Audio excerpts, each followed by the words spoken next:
Cette vidéo est réservée à la section berceau.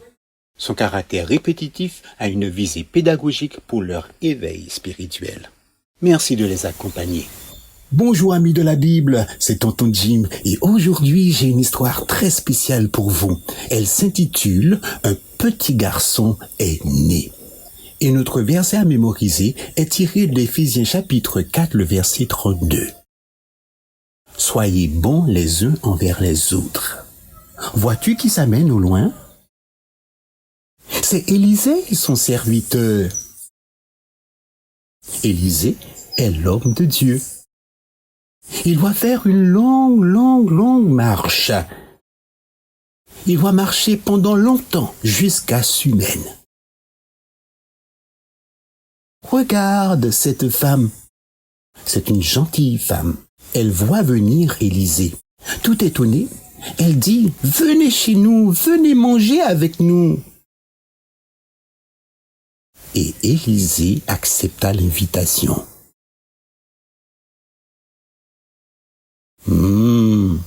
Regarde la bonne nourriture. La gentille femme a préparé cette bonne nourriture pour eux. Prenez place et mangez, dit la gentille femme. Elle leur a donné de la bonne nourriture. Élisée mangea et remplit son ventre. Maintenant, c'est l'heure de partir. Au revoir, Élisée, au revoir, à la prochaine fois. Alors la gentille femme dit à son mari, Élisée a besoin d'un lieu pour se reposer quand il vient à la maison. Construisons alors une chambre pour lui. Oh, c'est une bonne idée, dit son mari. Alors la gentille femme et son mari décidèrent de construire une petite chambre pour Élisée. Et chaque jour, le gentilhomme mettait tout son cœur à la tâche. Entends-tu le bruit? C'est le bruit du marteau du gentilhomme. Son marteau fait toc, toc, toc, toc, et sa scie fait chut, chut, chut, chut, chut, chut. L'homme travaille chaque jour. Il travaille très dur jusqu'à ce que la chambre d'Élisée soit terminée. Regarde la nouvelle chambre d'Élisée. Regarde son lit, sa table et sa chaise. Cette chambre est pour toi, dit la gentille femme. Élisée aime sa nouvelle chambre. Merci beaucoup, dit Élisée. C'est si gentil de votre part. J'aimerais à mon tour vous offrir un cadeau également. Mais la gentille femme dit, merci beaucoup. Je n'ai pas vraiment besoin de quoi que ce soit. Élisée voulait vraiment faire quelque chose de spécial pour eux. Son serviteur lui dit, cette gentille femme n'a pas d'enfant. Elle veut vraiment avoir un enfant. Parfois, elle est triste parce qu'elle n'a aucun enfant chez elle. Alors Élisée dit à la femme, tu as été très gentille envers moi et je demanderai à Dieu de vous donner un petit garçon l'an prochain. Et tu auras un grand garçon que tu pourras aimer. Puis Élisée partit. Au revoir Élisée. Regarde le bébé. Il est si mignon. Regarde qui vient. Élisée, viens voir mon petit garçon. Regarde comme il est beau, dit la gentille femme. Élisée est très content pour la gentille femme. Son bébé est en train de grandir et bientôt il sera un grand garçon. La gentille femme est heureuse parce que Dieu lui a donné un petit garçon à aimer. Dieu nous aime tous. C'est pourquoi il aimerait que nous soyons tous bons les uns envers les autres. Il y a un chant qui dit exactement ça. Alors, chantons-le. Soyez bons, soyez bons, soyez bons vers chacun. Soyez bons, comme le fut Jésus. soyez bon, soyez bon, soyez bon vers chacun, soyez bon, comme le fut Jésus. Prions. Tendre Père, merci de tous nous aimer. Merci de me montrer comment je peux être bon envers les autres. Je veux que tu sois heureux en étant toujours bon. Au nom de Jésus. Amen. Rappelle-toi, Dieu nous aime tous. Il veut que tu sois bon envers ceux qui sont autour de toi. Au revoir les enfants.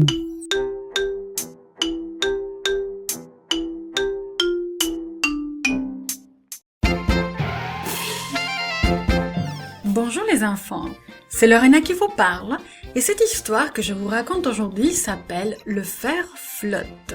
Et notre verset nous dit « Mettez-vous au service les uns des autres avec amour ». Ce texte se trouve dans le livre des Galates, le chapitre 5 et le verset 13. Et notre message nous dit que nous pouvons aider les autres même par des petites choses. Penses-tu que Dieu s'intéresse à la petite fourmi que tu vois ramper sur le sol ? Eh oui, il s'intéresse à elle. S'occupe-t-il des petites choses de ta vie ?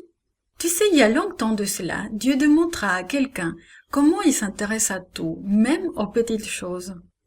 Élisée visitait l'école des prophètes de Gilgal. Un nouvel étudiant commence aujourd'hui, lui dit quelqu'un. Mais il y a tout juste assez de place pour l'accueillir. Cette école des prophètes a réellement besoin de plus d'espace. Les étudiants aimaient les visites du prophète. Il leur parlait, leur racontait des histoires, et ils les écoutaient parler. Ils lui firent donc part de leurs problèmes. « Prophète Élisée, dit un étudiant, nous avons un problème.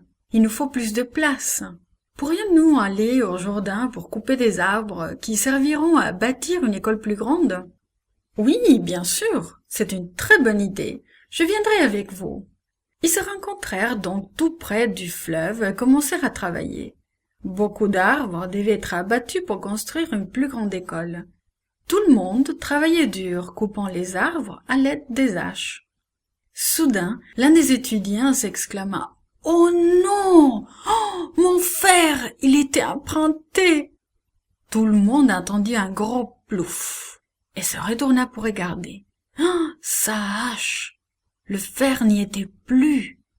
Il n'était pas étonnant que l'étudiant soit contrarié. Élisée lui demanda « Où le fer est-il tombé dans le fleuve ?» Le jeune homme pointa l'endroit exact. Alors Élisée fit une chose très étrange. Il ramassa un morceau de bois et le jeta dans le fleuve, exactement à l'endroit où le fer était tombé. Une chose extraordinaire se produisit. Le fer apparut flottant sur l'eau.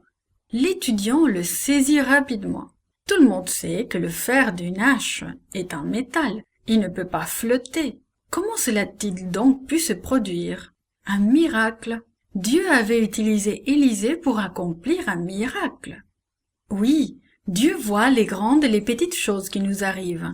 Il s'occupe de nous si nous perdons un outil emprunté ou un jouet préféré. Il a aidé Élisée à accomplir un miracle pour aider un jeune homme. Et il s'occupe de tous tes besoins, grands et petits. Dieu veut t'utiliser tout comme il a utilisé Élisée pour aider les autres. Comment aideras-tu quelqu'un aujourd'hui ?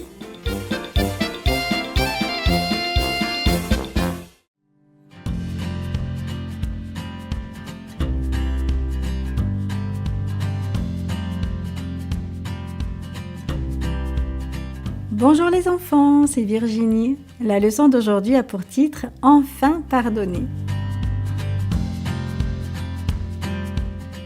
Le verset à mémoriser se trouve dans Luc 6, verset 37. « Pardonnez et vous serez vous-même pardonné ». Est-ce qu'une personne que tu aimes t'a déjà fait de la peine ? A-t-il été facile de lui pardonner ? Pourquoi ? Voyons comment Joseph a traité ses frères après qu'il lui ait fait tant de mal. Bien des gens avaient été cruels envers Joseph. Ses frères l'avaient vendu comme esclave, Potiphar l'avait envoyé en prison. Mais Dieu le bénissait partout où il allait. Finalement, Pharaon lui confia la responsabilité de tout le pays d'Égypte. Exactement comme l'avait prédit Joseph, l'Égypte eut de la nourriture en abondance pendant 7 ans. Chaque année, Joseph emmagasinait avec soin le surplus de grains. Il savait qu'une terrible famine allait venir. Quand les années de sécheresse arrivèrent, Joseph avait fait tellement de réserves qu'il pouvait vendre du grain au peuple qui mourait de faim. Un jour, 10 hommes arrivèrent d'un pays étranger pour acheter du grain. Ils se prosternèrent devant Joseph, et quand ils se relevèrent, Joseph reconnut ses 10 frères aînés. Il ne les avait pas revus depuis qu'il l'avait vendu comme esclave. Joseph voulait savoir s'ils avaient changé. Il décida donc de les tester. « Vous êtes des espions, leur dit-il. Vous êtes venus pour voir quels sont les points faibles du pays. »« Oh non, Seigneur, nous ne sommes pas des espions, répondirent ses frères. Nous sommes venus pour acheter de quoi manger pour nos familles. Nous sommes les fils d'un même homme. Nous étions 12. L'un est encore à la maison et l'autre est mort. » Mais Joseph n'était pas mort. « Amenez-moi votre autre frère, sans quoi je saurai que vous êtes des espions, » ordonna Joseph. « Votre frère, Siméon, restera ici en prison pendant votre absence. » Les frères, inquiets, entreprirent le voyage de retour à la maison. En route, l'un d'entre eux ouvrit son sac et trouva de l'argent. « Qu'est-ce que c'est que ça ?» dit-il aux autres. « L'argent que j'ai donné pour payer le grain est dans mon sac. Que va faire le gouverneur maintenant ?» Quand les frères arrivèrent chez eux, ils racontèrent à leur père ce qui était arrivé. « Nous devrons emmener Benjamin avec nous, plaidait-il. C'est la seule façon de prouver que nous ne sommes pas des espions. Il faut que nous sortions Siméon d'Égypte. »« Non, jamais, répondit leur père. J'ai déjà perdu Joseph, je ne veux pas perdre notre fils. » Quelques mois plus tard, les frères allèrent de nouveau trouver leur père. « Nos enfants vont mourir de faim, lui dirent-ils. Nous n'avons plus de nourriture. Nous devons retourner en Égypte. » Leur père ne voulait pas laisser aller Benjamin, mais il savait qu'ils avaient tous besoin de nourriture et qu'il leur en fallait rapidement. Il finit par accepter et les frères partirent pour l'Égypte. Quand Joseph vit son frère Benjamin, il courut dans sa chambre pour pleurer. Mais Joseph avait encore un test à faire passer à ses frères. Était-il encore jaloux? Serait-il content de se débarrasser de Benjamin? « Remplis leur sac, dit-il à son intendant, et cache ma coupe d'argent dans le sac de Benjamin. » Bientôt, les frères se préparèrent à prendre la route du retour. L'intendant avait fait ce que Joseph lui avait ordonné et les frères se mirent en route. À quelques kilomètres du palais, l'intendant de Joseph les rattrapa et arrêta la caravane. Il fouilla les sacs des frères et trouva la coupe de Joseph. « Benjamin doit revenir avec moi chez le gouverneur, déclara-t-il. Les frères étaient inquiets. « Comment est-ce possible ?» se demandaient-ils. « Que va faire le gouverneur? Nous ne pouvons laisser Benjamin ici.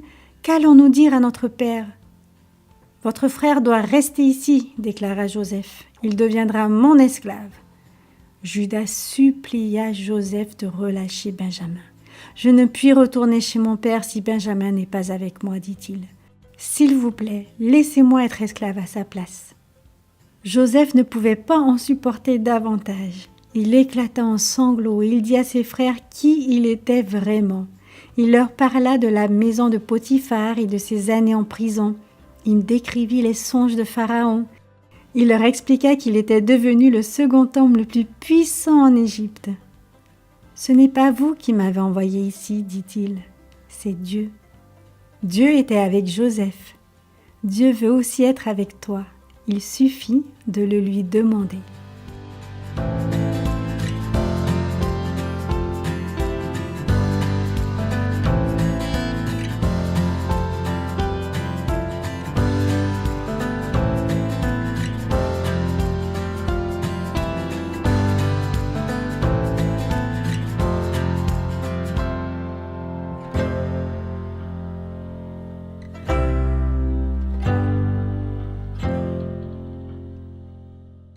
Salut Préado!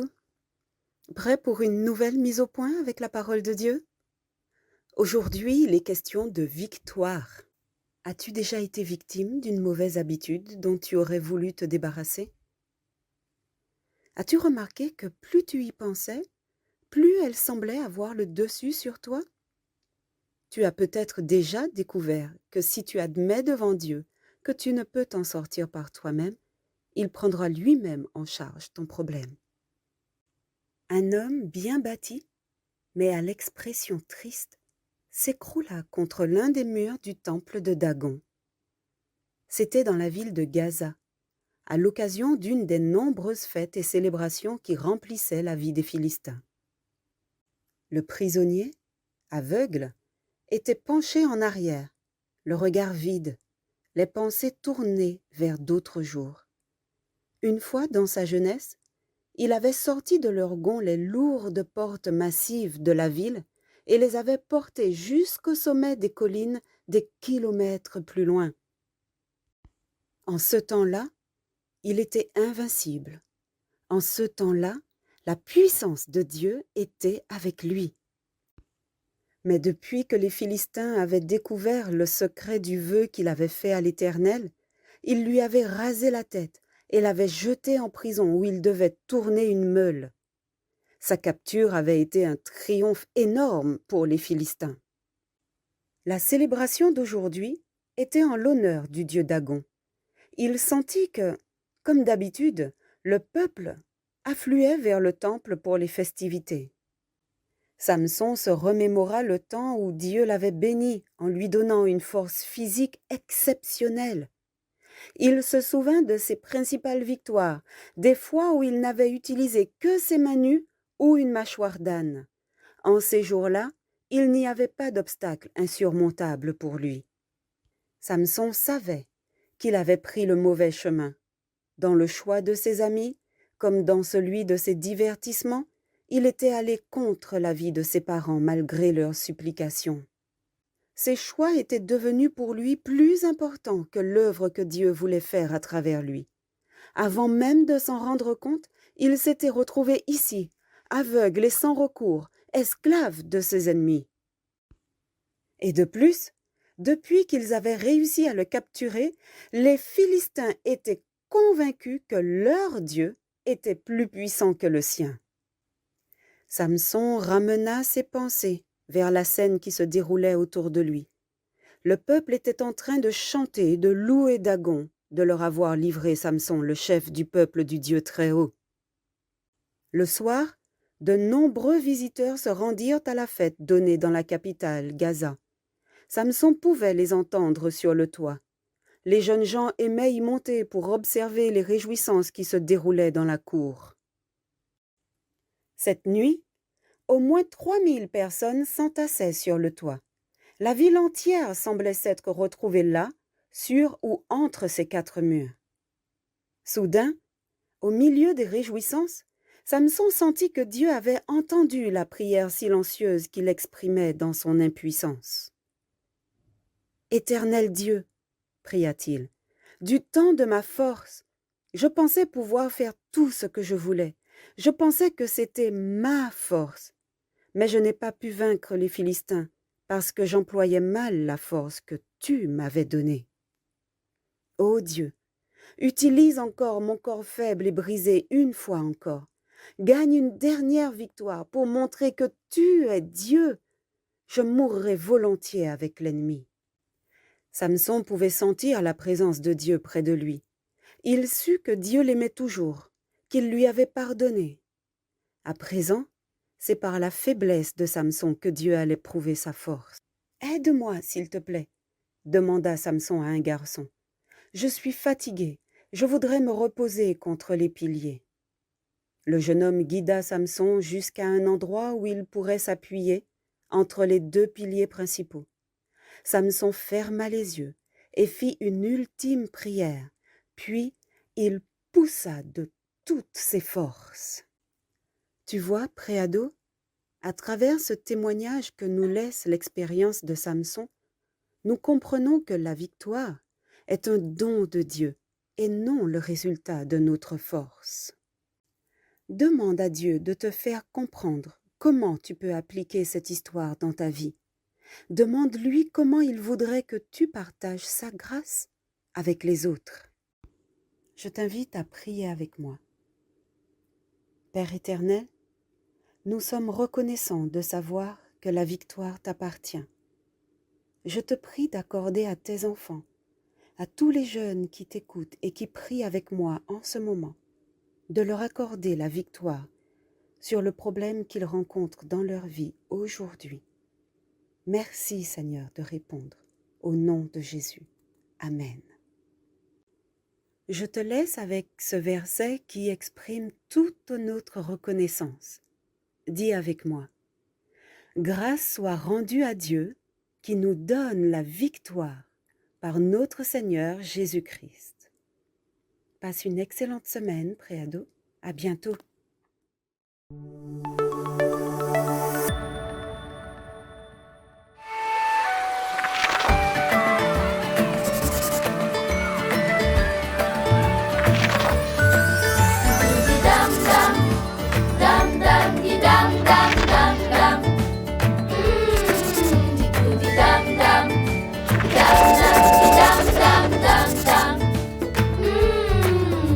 Seigneur, tu me donnes une journée, un temps pour dormir et me réveiller, un temps aussi pour boire et manger, un temps pour me baigner et m'habiller, un temps pour jouer et pour m'amuser, un temps pour apprendre et travailler, un temps pour prier et adorer.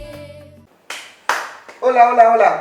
C'est l'heure d'aller au lit, les enfants. Vous connaissez mon dicton. Le jour pour courir et rire, et la nuit pour dormir. Mamie, s'il te plaît, on n'a pas sommeil. Encore 1 heure, s'il te plaît, mamie chérie. Je tiens à ce que vous dormiez suffisamment. À votre âge, vous avez besoin de 9 à 12 heures de sommeil. Mais mamie, nos camarades vont dormir plus tard. Nous ne sommes plus des bébés comme avant. Un exemple à ne surtout pas imiter. Dormir aux bonnes heures, les enfants, est essentiel pour la santé et le bien-être. Mais mamie, c'est juste pour cette nuit. En plus, demain c'est dimanche. On pourra se réveiller plus tard. C'est vrai, mais vous avez classe lundi. Mais moi, mamie, je connais déjà ma leçon de sciences. Et c'est juste un petit devoir de maths fastoche à faire, tout ça va. Mamie, je fais toujours mes devoirs très vite. Quoi qu'il en soit, mes chéris, il n'est pas question d'aller tardivement au lit. Maintenant, écoutez-moi. Un sommeil de mauvaise qualité peut entraîner l'obésité, le diabète, l'hypertension et même favoriser le développement de la maladie d'Alzheimer. Mamie, moi je prends du temps à m'endormir. C'est pour ça que je retard mon heure de coucher. Surtout quand tu utilises ta tablette. Toi aussi tu utilises la tablette. La preuve, tu l'avais en main. Ah, mes enfants, la tablette et autres écrans du même genre sont à éviter avant le coucher, car ils empêchent de bénéficier d'un sommeil réparateur, ce dont vous avez besoin. Mamie, penses-tu qu'un bol de cacao chaud nous ferait dormir d'une traite ce soir? Un bol de cacao. Ah, mais c'est vrai, il y a un cacao là. Les enfants, savez-vous que le cacao est le fruit du cacaoyer? Beaucoup d'enfants ne connaissent ni le cacaoyer, ni le cacao, mais comme vous, ils raffolent du chocolat fabriqué à partir de fèves de cacao. Ah, les fèves doivent être délicieuses. Le chocolat. Les fèves de cacao ne sont pas aussi délicieuses que vous l'imaginez. Au contraire, elles sont très amères. C'est le sucre et la graisse qu'on ajoute aux fèves qui en font une friandise très appréciée. Le fruit du cacaoyer s'appelle cabos. Alors les enfants, les fèves qu'on trouve à l'intérieur de la cabosse sont entourées d'une sorte de pulpe gélatineuse, un peu sucrée et acidulée. J'aimerais bien goûter, mamie. Eh bien, vas-y, c'est à toi. Merci. Alors, je prends du Toi aussi, ma chérie, tu veux goûter? Voilà. Alors, comment vous trouvez? C'est pas mal. C'est pas mal. Mamie, le chocolat noir, il fait vraiment dormir. En plus du sucre et du gras ajouté, le chocolat noir contient également de la caféine et de la théobromine, deux stimulants qui vous tiennent éveillés et agités. Donc, il ne faut pas en abuser. Tiens, mamie, j'ai cliqué sur chocolat. Contient du magnésium. Voilà une source de bien-être. Le chocolat noir, en effet, Estelle, renferme un pourcentage de magnésium. Mamie, je veux avoir un sommeil de qualité cette nuit. Alors, vite au lit, les enfants. Vous savez, la nuit est aussi une période d'activité intense. La peau, les os, les muscles, tout se renouvelle pendant votre sommeil. Il se passe des choses dans notre corps pendant 24 heures. Je veux bien remercier Dieu d'avoir créé le jour et la nuit. Moi. Eh bien, oui, mon chéri, Dieu a tout bien fait. Remercions ensemble Dieu, notre Créateur. Seigneur, merci de prendre soin de notre bien-être. Nous voulons obéir à tes lois durant toute notre vie. Amen. Amen. Dam dam, dam dam, di dam dam dam dam. Dam dam, dam dam, di dam dam dam dam. Seigneur, tu m'as donné tant de choses. Le ciel, la terre avec la nature grandiose. Une maison où j'habite me repose. Des jouets de jeux qui rendent ma vie moins morose. Famille, des amis avec qui je cause. De quoi boire et manger chaque jour à bonne dose. Pour que de joie toute ma vie explose. La la la la la la la la la la la.